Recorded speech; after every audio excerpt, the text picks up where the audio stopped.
Hey everyone, this is another ClickFix shortcode tutorial, and in this video I want to show you how you can use this submit shortcode to submit a form without the user having to click a button.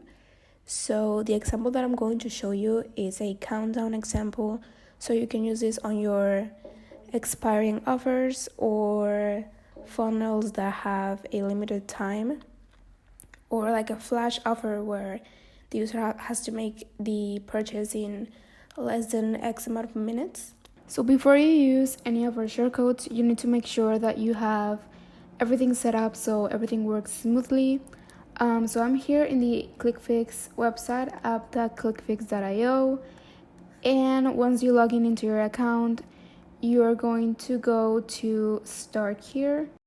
So the first step is to go to the Start Here page. And the first thing to do is to add your domain. So if you click here, you will be able to add your domain.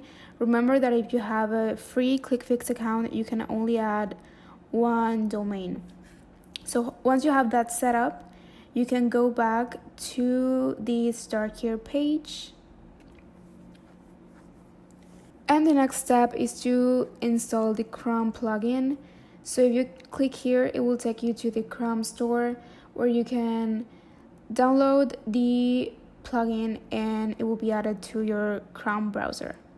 So the next step is to copy the script that you have to add to the header code in all of your Ontraport pages where you want to use one of our shortcodes. So this goes above any of the shortcodes that you use. So you just come to your Ontraport page and you click on custom code, and it's gonna take you to the header code where you paste your script, and then you can start working on your shortcodes. And those are the 3 steps that you need to follow in order to use our shortcodes. Also in this page you can find the documentation page where you can find all of our shortcodes and the written instructions for all of them. So here are all the shortcodes, and you can scroll down to the shortcode that you want to check out. And also, if you have any other questions or you need more help, you can click on the support button and you will get a ticket to solve any of your doubts. And with that being said, we can move on to the tutorial. So I have here a blog which contains a countdown timer, and it also contains a form where they're going to buy or purchase your product. So if you go to the code, I'm going to show you what I'm going to do.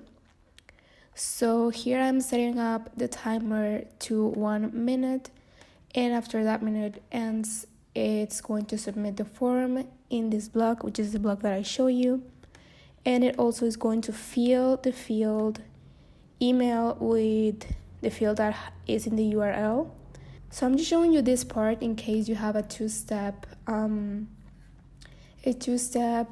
form like this one, but in this case the email is not going to be filled because it's only 1 page, so I'm not doing the entire process. I hope that made sense, and now I'm going to show you how it looks when I publish.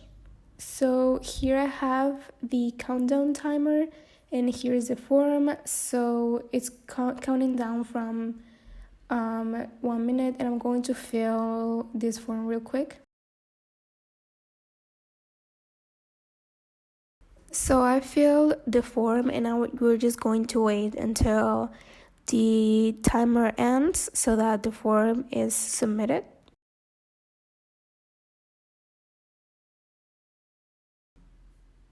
So I also added a redirect link to this form. So if I go to form settings on the blog, I redirected to Google, but you can redirect to a thank you page or whatever you want.